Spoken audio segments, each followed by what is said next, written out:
What's happening, my friends? My name is Nathan. Welcome to Motorcycle Training Concepts. I've already listed out my top 4 major weather conditions that new motorcycle riders can prepare for, and could be scary at times, especially the first time you go through it. But today's video is going to be all about ice and snow. It seems to me like the purpose of snow and ice is specifically to have no traction. And motorcycles weren't meant for that. Motorcycles are designed to have traction.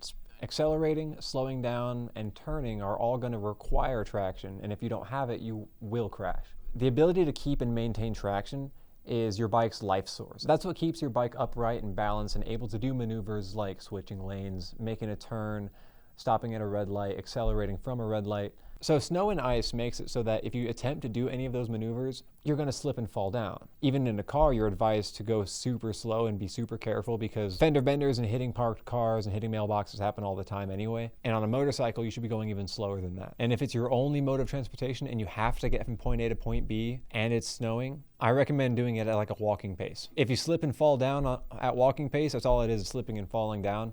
And if you're wearing winter gear and you're as warm as you can be, then it's going to be more of just a ha-ha funny, and it's not going to be as life-changing and life-altering or life-ending as it would be if you were traveling 50 miles an hour and hit black ice. Rule of thumb with snow and ice, don't, and if you have to, like, understand that you're more likely to lay your bike down than you're likely to arrive safe and sound. So again, if you get any opportunity to not ride in that, choose that. So that's assuming there's ice on the road. Now, what if there's just snowing? There's not ice on the road. Maybe it's just powder, similar to how like rain makes it feel. Maybe it's sleet, maybe it's hail. But if it's cold enough to take away some traction and it's cold enough to give you that impending hypothermia the longer you stay out in it, then you've got to treat it the same way you would treat rain, which is longer stopping distances, longer times to accelerate, more upright turns. Now, if you're being careful and you're avoiding traffic as best as possible, you're in lane filtering positions, position for safety, then you can control a lot of what happens there. You can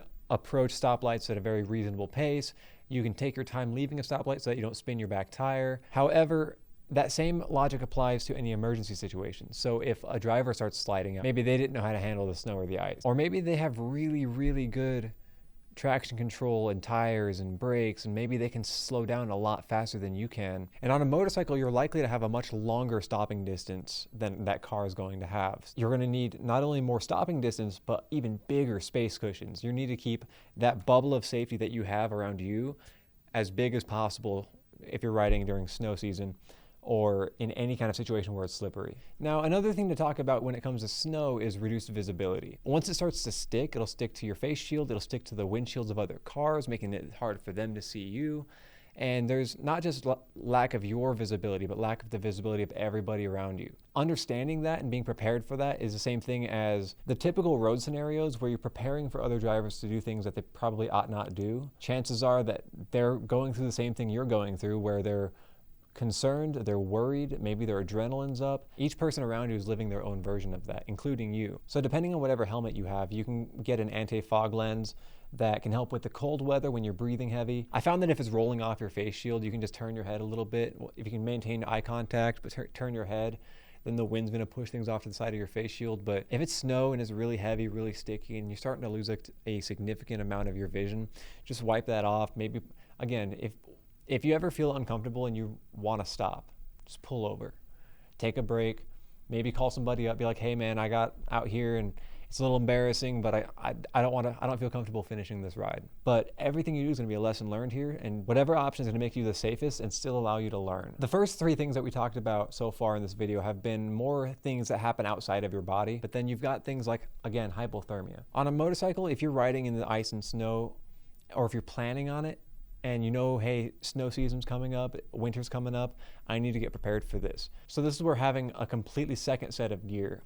So maybe you have summer gear or 3-season gear, but winter gear should be in a category by itself. You start losing motor function. So grabbing the clutch becomes slower, grabbing the brake becomes slower. I shouldn't have to explain how bad that can be. If you're an active participant in your own safety and something happens and you need to move or else you're going to crash, you need to make a decision, but all of your movements are lethargic because of the cold. That's not a recipe for success. That's why I stress highly on having a completely second set of gear, and it's gonna cost a lot of money. But if you can't afford it, this is why you see a lot of people garaging their bikes for the winter. But I've said this before and I'll say it again, I think if you have any option presented any opportunity to not ride in ice or snow, if you have a car, if you've got a buddy with a car, if you've got public transportation, or you could just call out of work. If any of those options are available to you when there's ice or snow or super cold weather, to the point where it becomes dangerous to even get on your bike and go somewhere, I recommend doing any other option besides riding the bike. And if you have to, depending on how bad it is, so if there's ice on the road,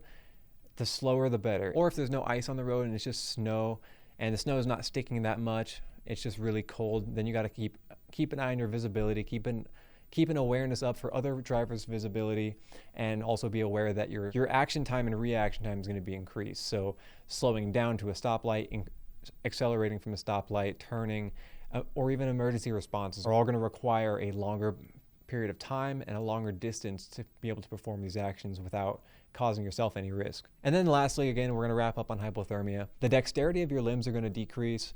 You're going to start getting numbness and losing sensation in your fingers. After that, you get the onset of pain and the burning and nerve damage that can be caused from that.